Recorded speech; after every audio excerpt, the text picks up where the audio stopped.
All right, children. Continuing our last lecture. In the last lecture, we started with events in sexual reproduction, where we have studied that sexual reproduction has three major events: pre-fertilization, fertilization, and post-fertilization. Where pre-fertilization is again divided into two processes, which is gametogenesis and gamete transfer. All right, we studied pre-fertilization events, gametogenesis, and uh, gametogenesis and gamete transfer. We also studied sexuality in organisms, where we studied these terms, which is homothallic, heterothallic, monoecious, dioecious, bisexual, unisexual. All right, and then we studied about meiocytes, which are mother gamete cells. These are special cells that undergo meiosis and forms gametes. All right, and then we were also talking about gamete transfer.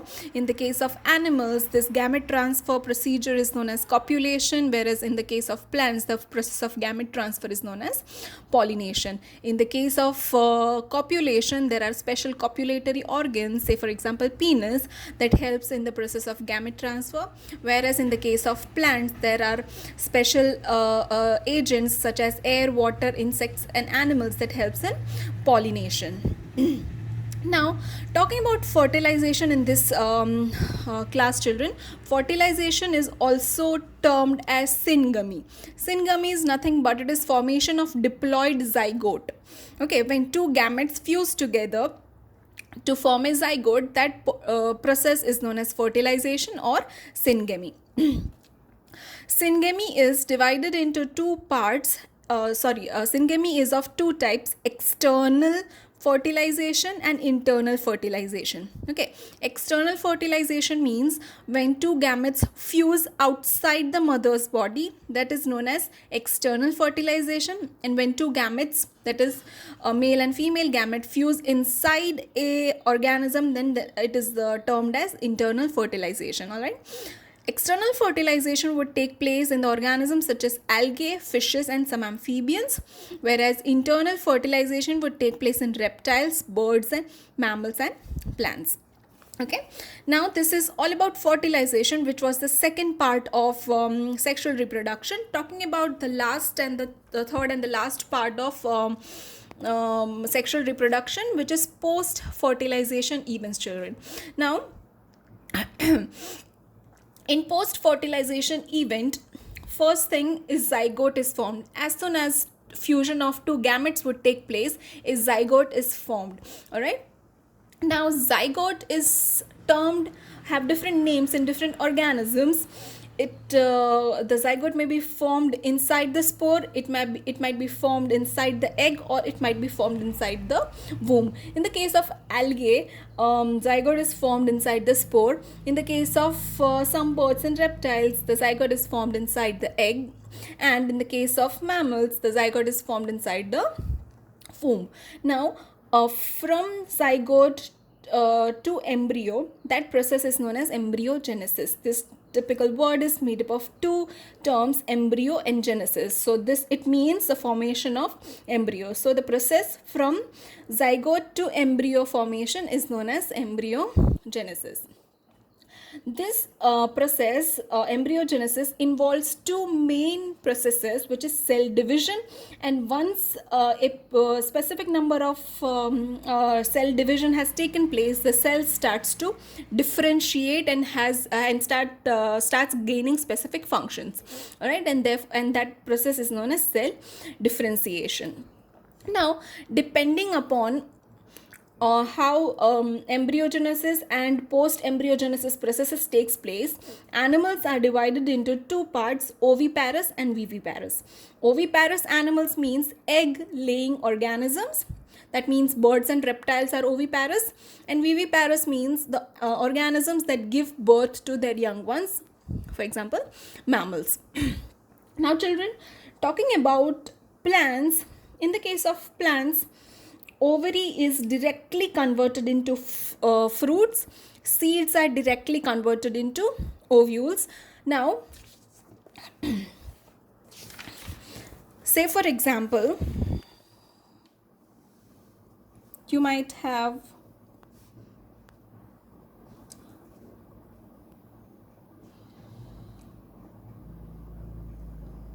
learn this diagram. Yeah, this is a typical hibiscus flower. Okay, so just the petals, and that's it. Okay, so this is just a rough diagram. This is ovary, these are ovules. Yeah. So after fertilization, children, fertilization, this ovary would be converted into fruit, and this ovules would become seeds. Okay. Okay, and what about these reproductive organs and the floral whorls? What would happen to that? They will disintegrate and it will form the ruminants of this floral and reproductive whorl. Okay, so in the case of plants, children, specifically in the case of flowers, what would happen is ovary would be turning into fruit and ovules would be turning into seeds. Okay, so this is something that would happen. Now there is one more term that you'd come across, that is pericarp. Okay, now not always would ovary turn into a fruit, a fleshy fruit that we have that we are very much used to. Okay, sometimes it would also turn into a very dry covering, say in the case of pea plant. Okay, in the pea pod you might have seen the structure. Okay, something like this. This is a pea pod. Okay, so these are seeds that has come out of ovules, and this obviously was ovary. Okay, so ovary sometimes turns into a fleshy fruit, sometimes it becomes a very dry covering. Okay, both of them are known as pericarp. So what is pericarp? It is a covering of seed. It is part of fruit that covers the seed. Okay, so the fleshy part that we eat in this fruit, that is also a pericarp. The dry part in the case of this example is also known as pericarp, children. Okay, so this is all about chapter number 1.